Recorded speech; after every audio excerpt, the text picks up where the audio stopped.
Hello guys! Welcome back to my channel, and if you're new here, welcome to my channel. Thank you for subscribing, and if you haven't subscribed yet, please hit that subscribe button. Today is Friday, May 8, 2020. 2 days na lang, Mother's Day na. Kaya babatiin ko na po ang lahat ng magiting na nanay, mommy, mama at inay sa buong mundo. Happy Mother's Day po! Especially sa aking nanay, shout out to Nanay Loretta, Happy Mother's Day!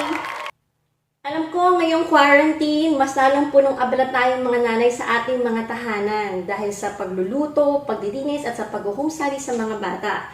Gusto ko lang sabihin sa inyo na you're doing a good job. Keep it up. There's no way to be a perfect mother, but you can always be a good mother. Lahat po tayo ay natututo each day. So, huwag kang magpe-pressure sa mga nakita mong achievements sa mga mami sa social media. Celebrate your progress each day. Do it on your own pace. Wala namang karera o unahan sa pagiging mabuting ina. Enjoy your kids while they're still young. Makipaglaro kayo sa kanila. Hayaan mo muna yung mga kalat sa bahay. Or, gawin nyo, as a family, maglinis kayo ng bahay. Turuan yung mga bata na gumawa ng house chores. Tayong mga mommies, napaka-generous natin mag-share ng love and time sa ating family. Pero, wag na wag natin kalimutan yung mga sarili natin. Alagaan natin yung sarili natin at ipamper din natin yung sarili natin once in a while. Magpaganda pa rin tayo, bumili pa rin tayo ng mga gusto nating bagay paminsan-minsan because you deserve that for your job well done.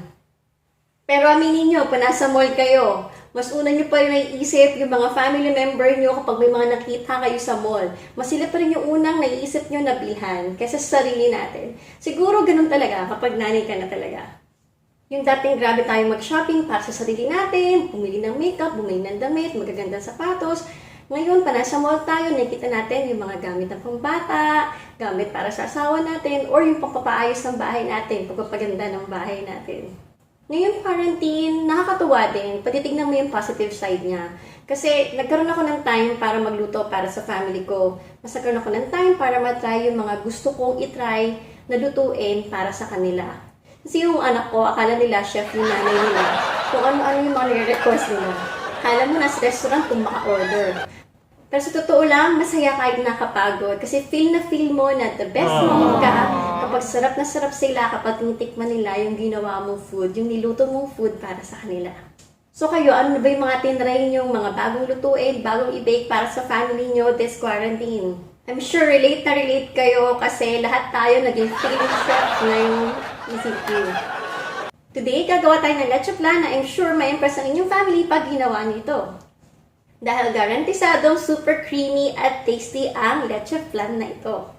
Papakita ko sa inyo paano mag-bake ng leche flan. But of course, you can always do the traditional way of making leche flan by steaming. So tara na, samahan niyo akong gumawa ng leche flan.